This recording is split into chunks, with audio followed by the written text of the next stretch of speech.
Fact of communicating as communication of smallpox, of a secret, of power. 2, intercourse by words, letters, or messages, interchange of thoughts or opinions.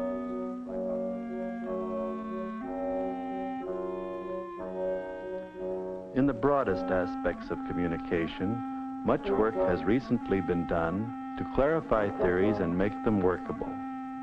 The era we are entering might well be characterized as an era of communication.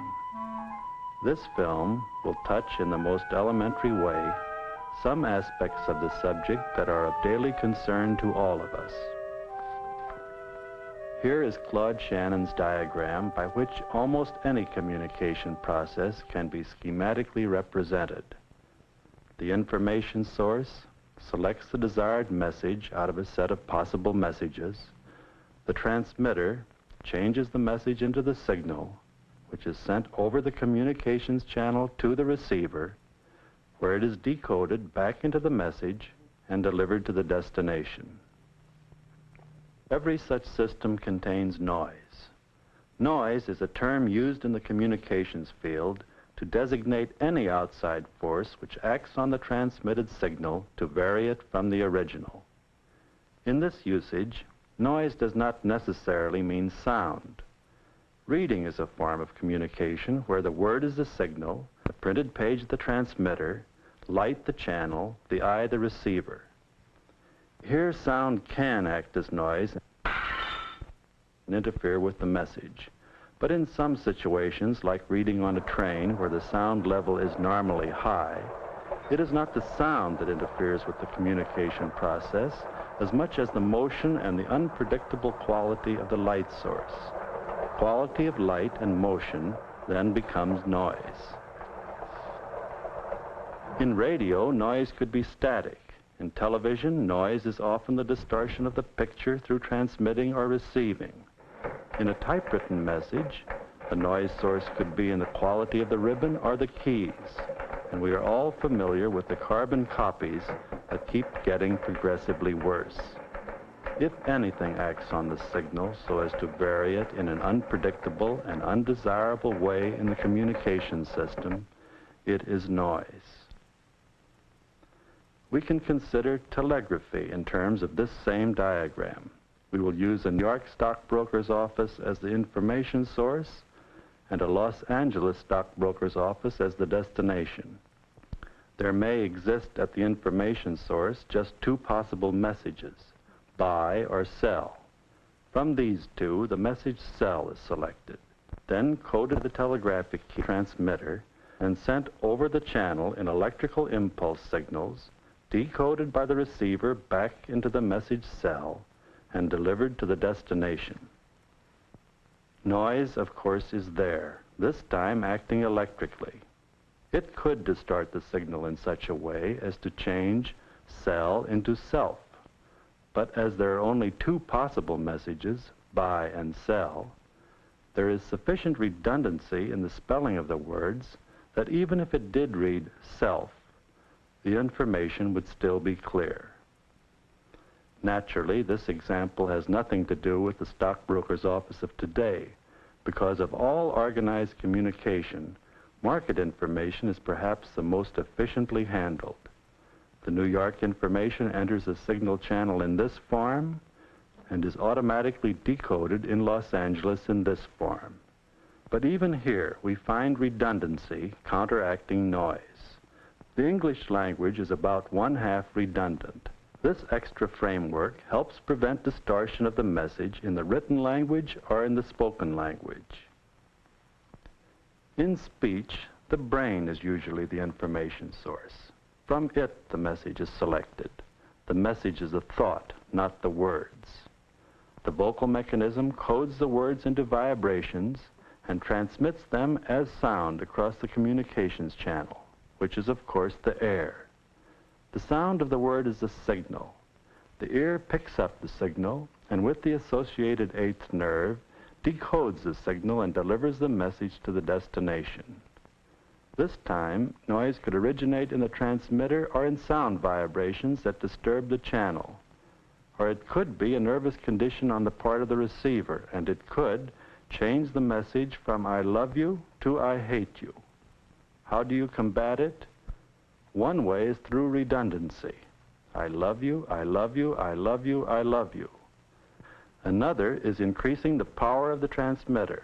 This combats noise, as does the careful beaming of the signal or duplicating of the message via other signals.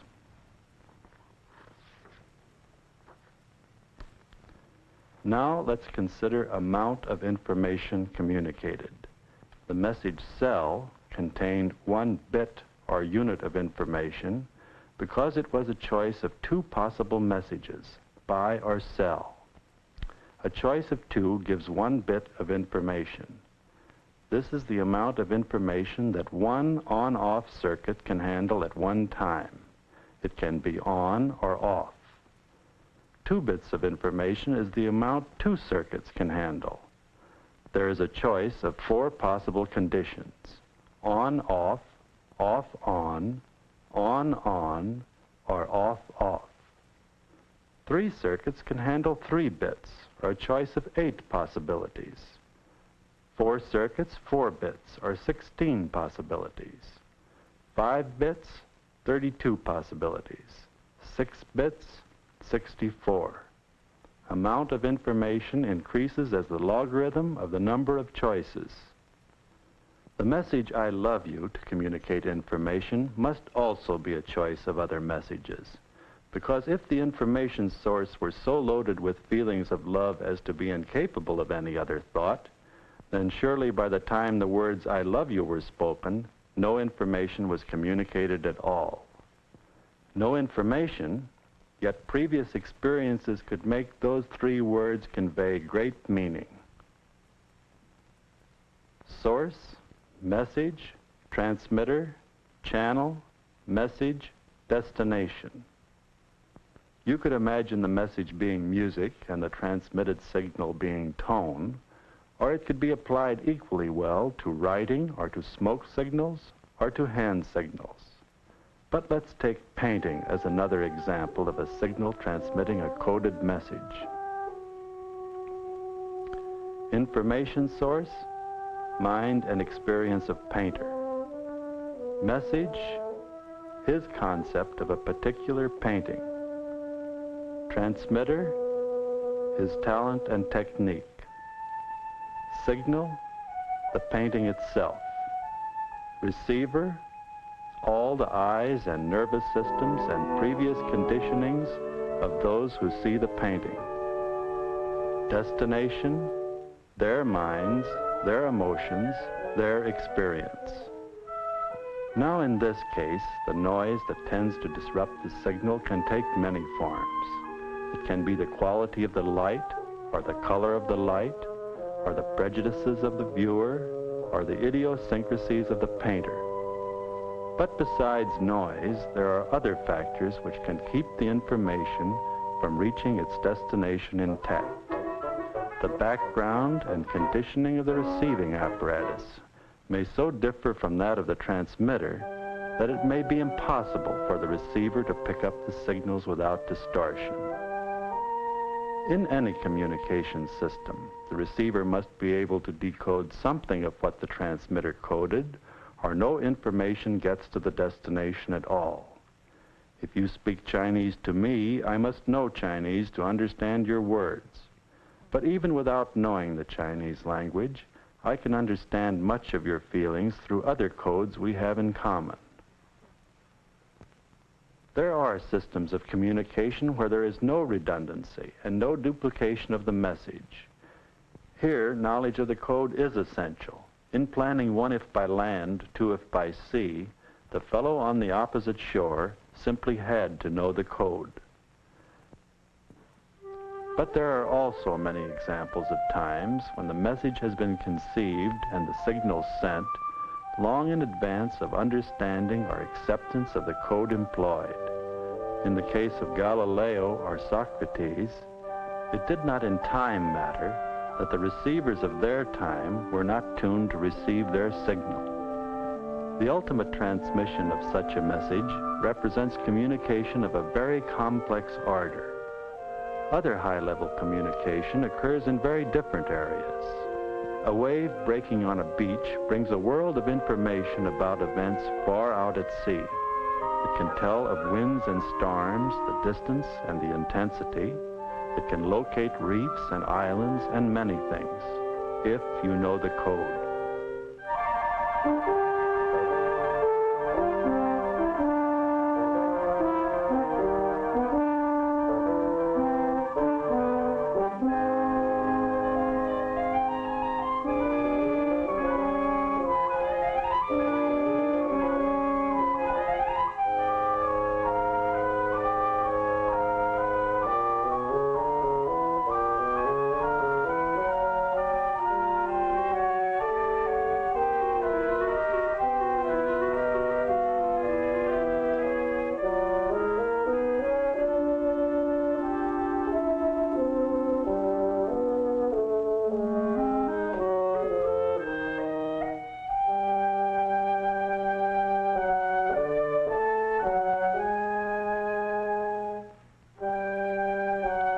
When we watch them turning and wheeling, how often have we wondered what holds such birds together in their flight?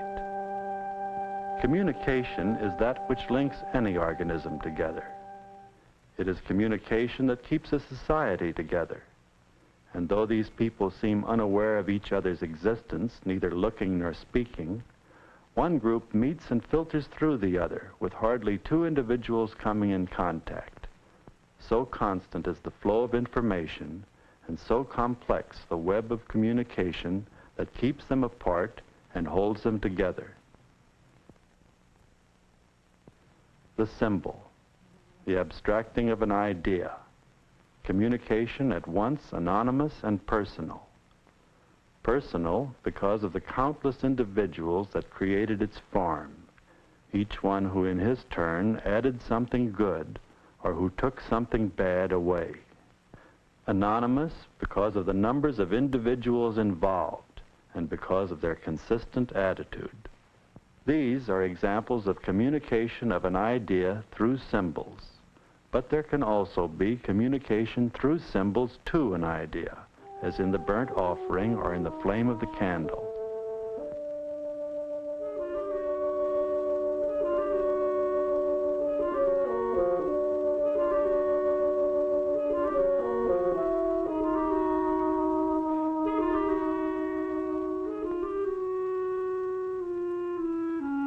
The use of flame as a transmitter in the communications channel is probably as old as man's first fire.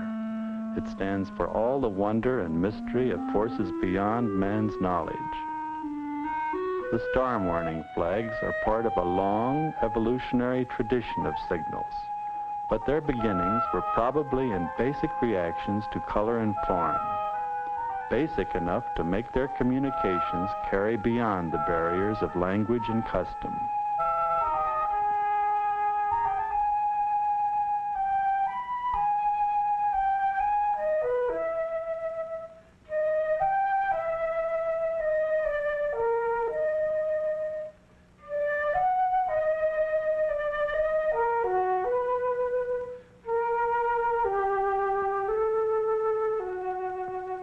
But symbols also change and evolve. Some methods of transmitting messages rapidly become symbols, then pass into obscurity to become readable only to the anthropologist, while other symbols of communication remain.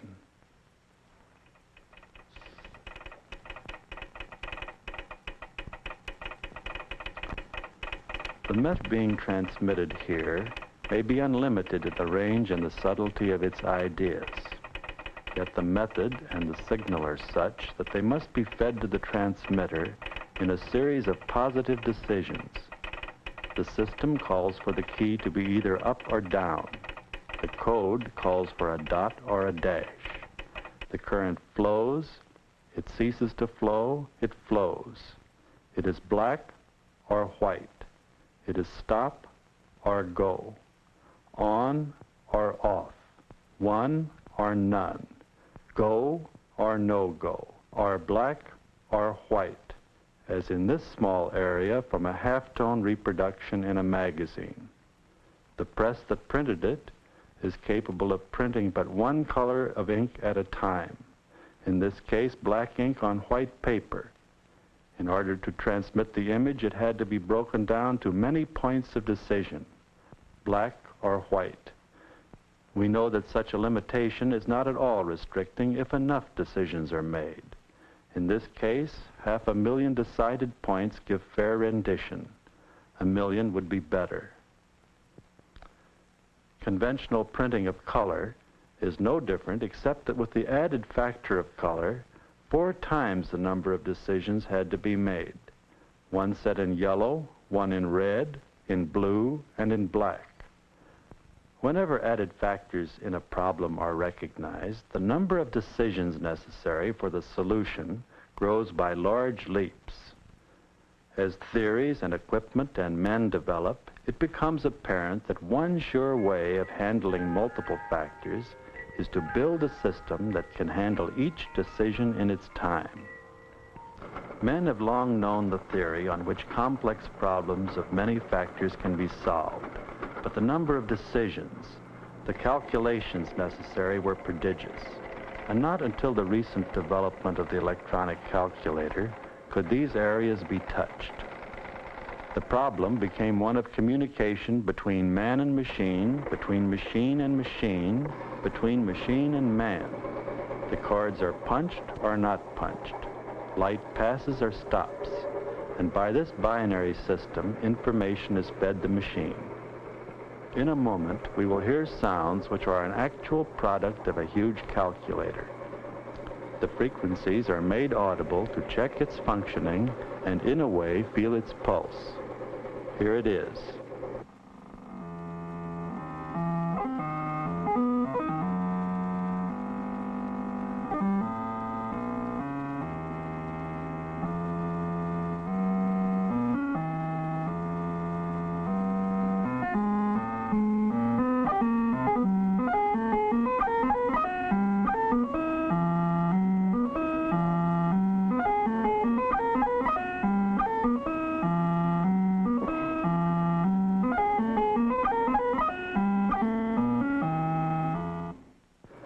The ability of these machines to store information, manipulate, sort, and deliver it is fantastic.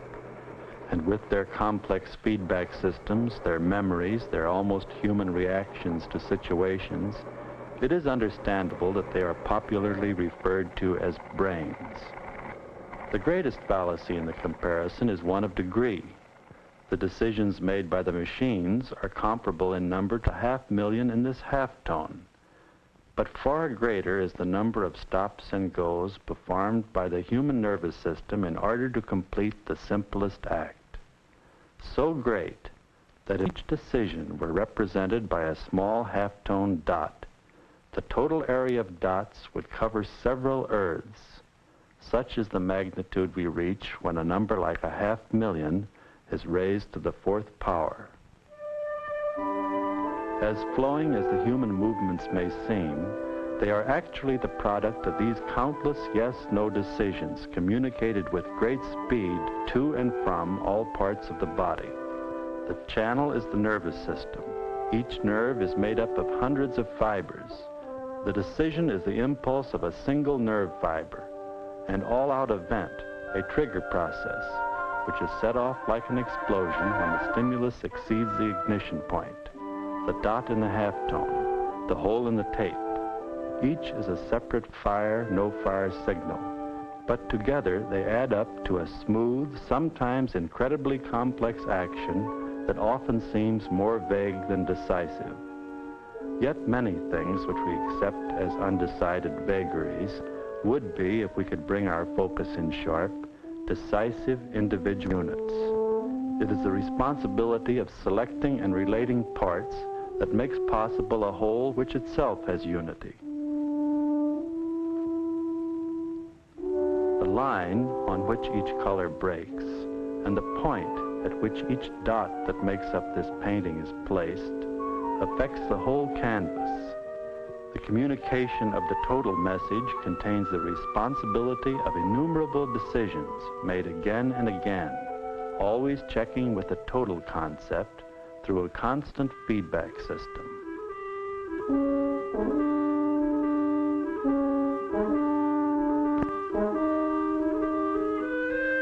These elements of a communication system act together as one great tool, and though the tool may perform a complex task, it never relieve the man of his responsibility. No matter where it occurs, no matter what the technique, communication means the responsibility of decision all the way down the line.